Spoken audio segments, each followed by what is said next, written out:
মা, আপনি ভাড়া দিচ্ছেন কেন? আমাদেরকে ভাড়া দিতে হয় না, চলুন তো। কি ব্যাপার ম্যাডাম, আমার ভাড়াটা দেন। ভাড়া? এই কিসের ভাড়া দিব তোকে? কিসের ভাড়া মানে? আপনি কোথায় নিয়ে এলাম, 100 টাকা ভাড়া হয়েছে, 100 টাকা দেন। এই তুই কি পাগল? হ্যাঁ, তুই আমার কাছে ভাড়া চাচ্ছিস? ও, তোকে দেখে মনে হচ্ছে তুই এই এরিয়াতে নতুন, তাই তুই এই ভুলটা করলি, তাই না? শোন, আমি এই এরিয়াতে অটো হোক, রিক্সা হোক, যেটাই খুশি সেটাই যখন ইচ্ছে তখন উঠি, আমার না কোনো ভাড়া দিতে হয় না। আর তুই আমার কাছে ভাড়া চাচ্ছিস? তুই জানিস আমার হাজবেন্ড কে?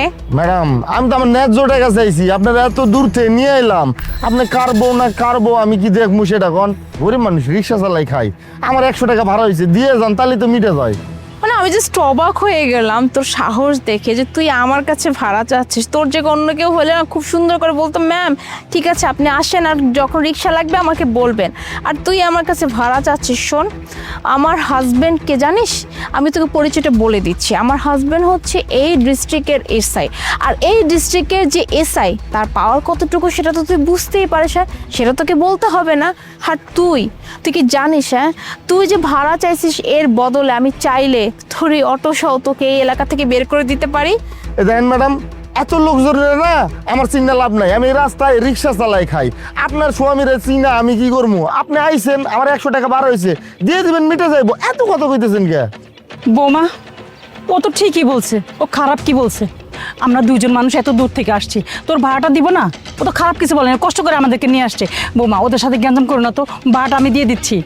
মা, কেন ভাড়া দিব? হ্যাঁ, আপনার ছেলে একজন এসআই, আপনার ছেলের পাওয়ার সম্পর্কে আপনার তো আইডিয়া আছে, তাই না? আরে ওকে সবাই ভয় পায়, ওকে সবাই সম্মান করে, ওকে দেখলে জায়গায় সবাই দাঁড়ায় যায়। আর ওর যেহেতু পাওয়ার আছে, আমরা শুধু শুধু খামোখা কেন টাকা নষ্ট করব? হ্যাঁ, আরে আমি তো যখন ইচ্ছা তখন যেখানে খুশি সেখানে যাওয়া আসা করি, কখনো আমার কাছ থেকে কেউ ভাড়া নেয় না, কারণ সবাই জানে আমি একজন এসআইয়ের বউ। আর আপনি কিনা বলতেছেন যে ভাড়া দিতে, এদেরকে না লাই দিতে না। এই ছেলেটা হচ্ছে নতুন, তাই চিনে না। এই যে শোন, তুই যদি আর একবার ভাড়ার কথা বলিস না, তাহলে এই এরিয়াতে তোরা রিক্সা চালাইতে হবে না, বুঝলি? ম্যাডাম, আপনার কাছে আল্লাহ দোয়া লাগে, এই গরিবের পেটে লাগতে দিয়েন না। এই গরিবের হক মায়েরা কিন্তু কেউ বড় হইতে পারে না কোনোদিন। আপনি আমার 100 টাকা ভাড়া হয়েছে, দিয়ে দিবেন, মিটে যাইবো।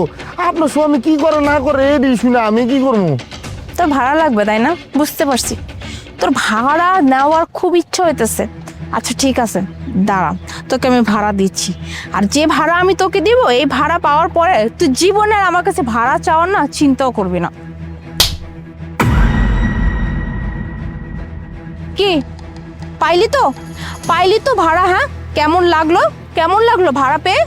ম্যাডাম, এটা কি করলেন আপনি? আমার গায়ে হাত উঠাই দিলেন আপনি। আমি তো আমার ন্যায্য টাকা চাইছি, আপনার থেকে তো আমি বাড়াই চাই নাই। আসছে আমার কাছে ভাড়া চাইতে। মা, চলুন তো এখান থেকে।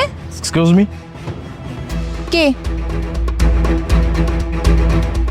100 টাকা রাখেন। 100 টাকা? আপনি কে? আর আপনি আমাকে 100 টাকা কেন দিচ্ছেন? আপনার কাছে তো 100 টাকার অনেক অভাব, তাই 100 টাকা দিয়ে আমি আপনাকে সাহায্য করলাম। হ্যালো, আপনার হয়তো বা আইডিয়া নাই। হ্যাঁ, আমার হাজবেন্ড কে?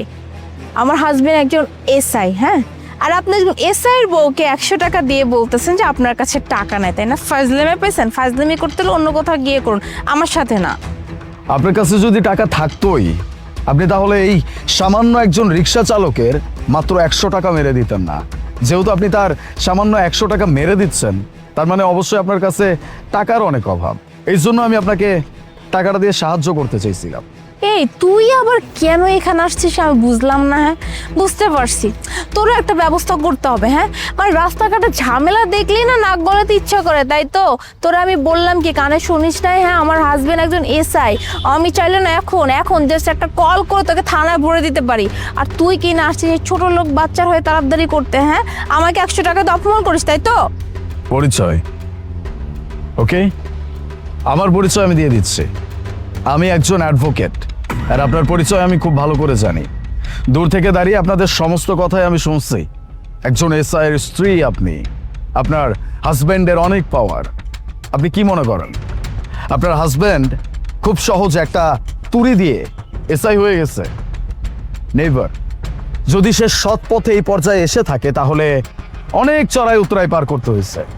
আর আপনি কিনা তার স্ত্রী হয়ে এখন যে তার পাওয়ার আছে, এই পাওয়ারের এইভাবে অপব্যবহার করছেন।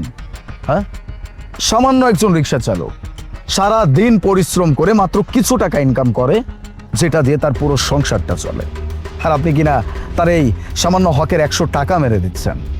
আপনার কাছে কিন্তু 100 টাকা খুব বেশি কিছু না, অনেক বড় অ্যামাউন্ট না, আপনি চাইলেই দিয়ে দিতে পারেন। কিন্তু এই 100 টাকা দিয়ে ওনার হয়তো একবেলার বাজার হয়ে যেতে পারে।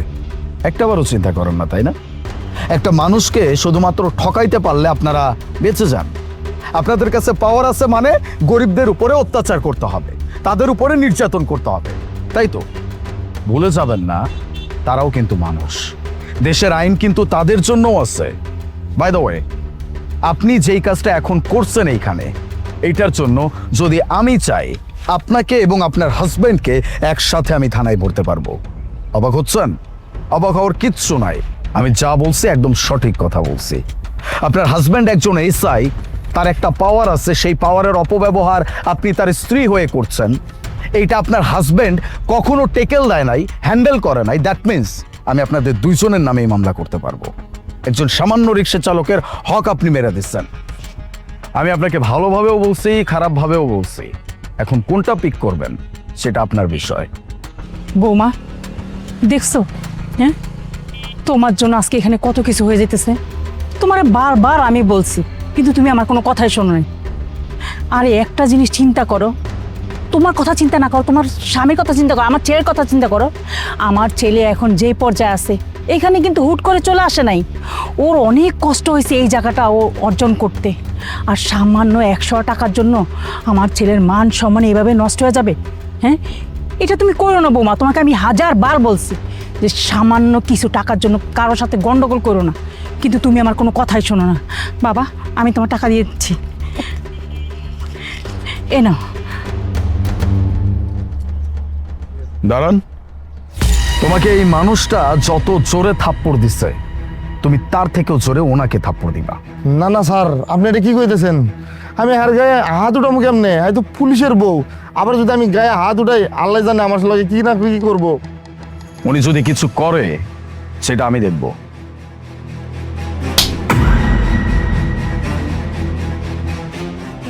কে ব্যথা পাইছেন? নিজের গায়ে আঘাত পড়ছে আর অমনি ব্যথা লাগতেছে। আরেকজনকে মারার আগে একটাবারও মনে হয় নাই যে সেও একজন মানুষ, তারও ব্যথা লাগতে পারে? তাকায় আছেন কেন? হ্যাঁ, যদি কিছু করতে মন চায় তাহলে কইরেন, ওর সাথে আমি আছি। যান। স্যার, আপনার অনেক ধন্যবাদ আমার এই টাকাটা নিয়ে দেওয়ার জন্য। আমাকে ধন্যবাদ না দিয়ে নিজেকে স্ট্রং করো। শোনো, একটা কথা সবসময় মাথায় রাখবা, যেখানে তুমি সঠিক আর যেখানে তুমি তোমার হকের জন্য কথা বলছো, সেখানে কথা বলতে এক চুল পরিমাণ ভয় পেতে নাই। ঠিক আছে? ঠিক আছে স্যার।